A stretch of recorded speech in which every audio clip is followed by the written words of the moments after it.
Wolfgang, where you at, man?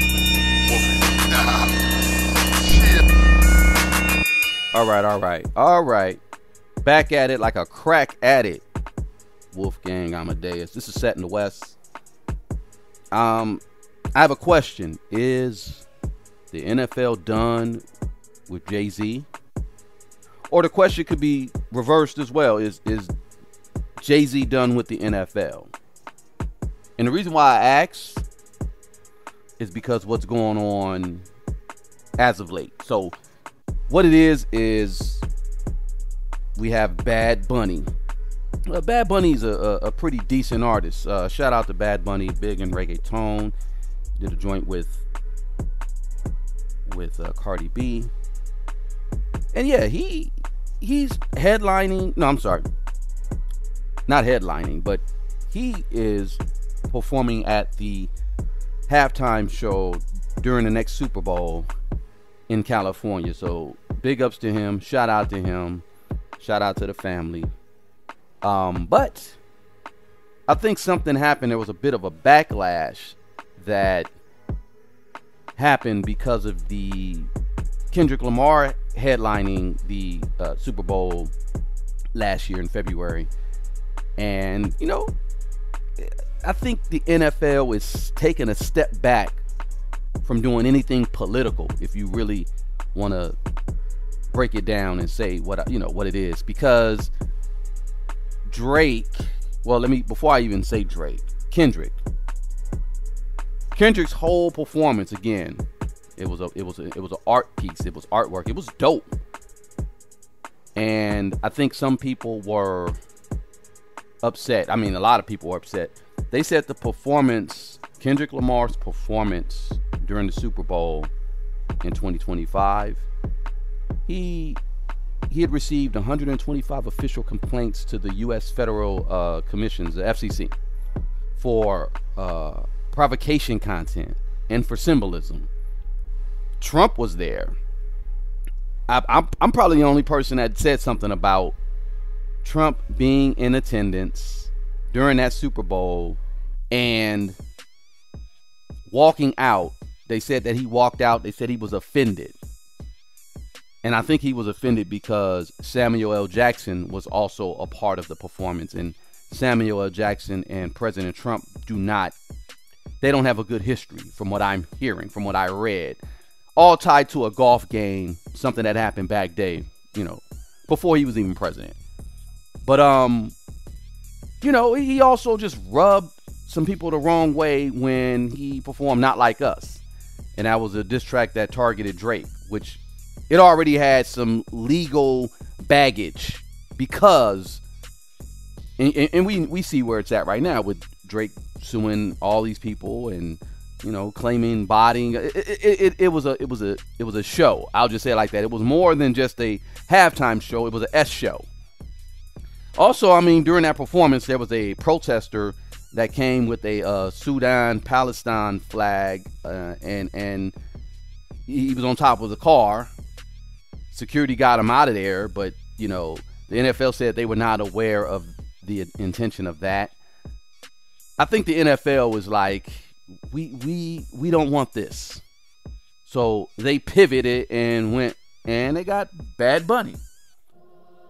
I was hearing that they were going to do Taylor Swift, but I guess they said, nah, Taylor Swift is already good enough because she's married to their boy. I'll just say it like that. The NFL has their boy. But let's speak on the NFL's boy who does the entertainment work. No disrespect to Jay-Z or anything like that.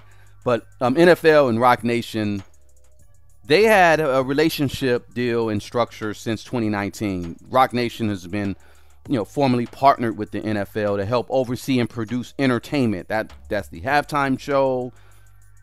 That's also including social media initiatives. The Inspire Change Initiative, that's one of the social justice initiatives. I said social media. I meant to say social justice. Social justice initiative. The Inspire Change Initiative is part of that framework. The NFL committed over $100 million over 10 years towards criminal justice reform as part of the collaboration. The halftime show is under partnership and co-produced by Roc Nation. And that's the creative direction, the selection. That's all them. And it's also in conjunction with the NFL, of course, and Apple Music. There's other producers involved, but there's a lot of controversies that have gone on with Roc Nation, and specifically Jay-Z, specifically Desiree Perez. Roc Nation, just in general, there's been a lot of controversies around them, and the NFL hasn't publicly said they will not change their relationship with Roc Nation, but I think some change is coming. That's just what I got. That's what I think. For those who don't know, we got Jay-Z with the situation with the Block Corporation. We got Jay-Z's involvement with this Rymir Satterwhite situation. We got Desiree Perez in hella alignment with I'll just say it what it is, a campaign against her own daughter, who, said that her mother did some things. The CEO of Roc Nation's daughter has a lawsuit against the mother when it comes to, spying, harassment, etc., illegal detention, holding people, and I'm not going to really say allegedly, because I saw I'll say allegedly for the case, but I saw the work, and I said, oh man, this is nuts. Then, them being denied the Roc Nation, being denied the casino bid, things are not looking so great. But in 2024, I know the NFL owners, when they had their meeting, the commissioner Godell confirmed the relationship will continue. But that was 2024. There's a lot of new things that have transpired. We'll see how all this plays out. So, the NFL wants entertainment that excites, but they don't want the entertainment that will antagonize their audience. And they don't want, political actors. So like I said, the Kendrick Lamar debacle, even though let's get it straight, there was a lot of viewers, the NFL and Apple and Fox. I think they said that halftime show, it garnered about 133 million viewers. Roc Nation, they inflated the viewership numbers. They claimed that it was over 200 million initially, but the official sources say that it was close to 133 million people that watch, and that's still a good amount of people watching your show.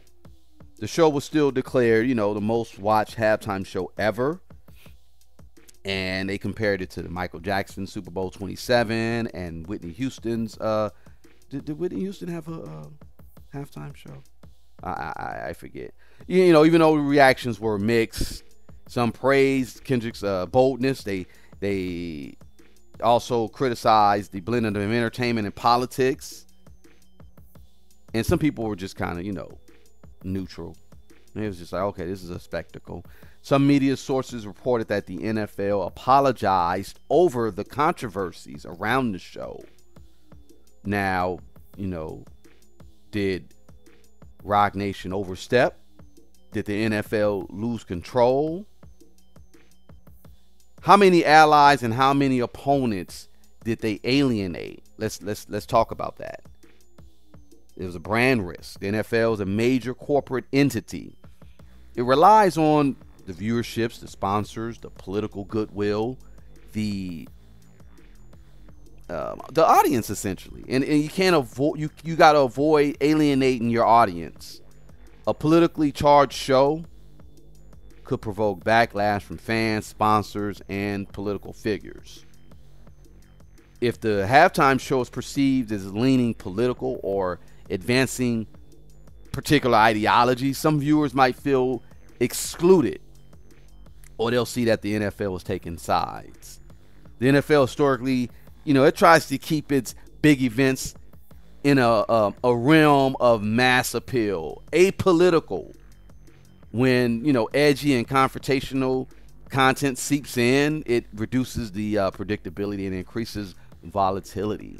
Now, if Lamar gets away with a strong messaging, future performers might perform and they might push their boundaries further, making the shows harder to manage or sanitize. Don't forget, MIA, she came out, she did that back, what was that, some time ago, with the middle finger during the halftime show when she was performing. I believe it was with Madonna, and she got sanctioned for that. They had to break, they made her break bread. And she said she had some things to say about what Jay-Z advised her to do. Y'all go look that up. Some of the NFL owners may push back if they see the entertainment as resisting editorial oversight or demanding too much political independence, right? Roc Nation and NFL, their situation may be souring. I'm going to just end it with this, because the viewership inflation controversy, that undermines Roc Nation's credibility with the stakeholders. The complaints from the FCC, or complaints to the FCC. Now that shows that the public pressure, it does exist. That protest, the unplanned with the flag, that's a problem. The public perception of Jay-Z, what critics already see what Jay-Z's deal as, compromise, that he aligned himself with the institution many see as oppressive. They were talking about the whole thing with NFL and the Colin Kaepernick situation. But the NFL's public posture on standing by relationships might be for the show, but behind closed doors, I think there's some other things going on. If the Kendrick Lamar show, the halftime show, if it turns out to be net negative in brand, in sponsorship, in the settlement, and the NFL might incentivize a shift away or renegotiation of that whole partnership with Roc Nation and the NFL. But we're gonna see how it all plays out, because there's a lot more I want to get into, but I just want to say this, because this is a very long one. I might do a part 2. Them doing Bad Bunny, them having Bad Bunny perform now, because I don't see Bad Bunny as political or anything like that. If anything, it's going to be almost like, show us what you got. I'm very interested to see how a show's going to turn out. There's a bunch of Puerto Ricans that's going to check it out. There's a lot of people in the Latin market, they may check it out. But I'm not sure if it's going to get those same numbers, but we shall see. But this will be interesting. Let's just see how this all plays out. I'll come back, and I'm going to actually work out a way to where I could get you guys to join me and maybe, ask a few questions. Let's do and ask me anything about the rest of this situation. Is the NFL done with Jay-Z? Is Jay-Z done with the NFL?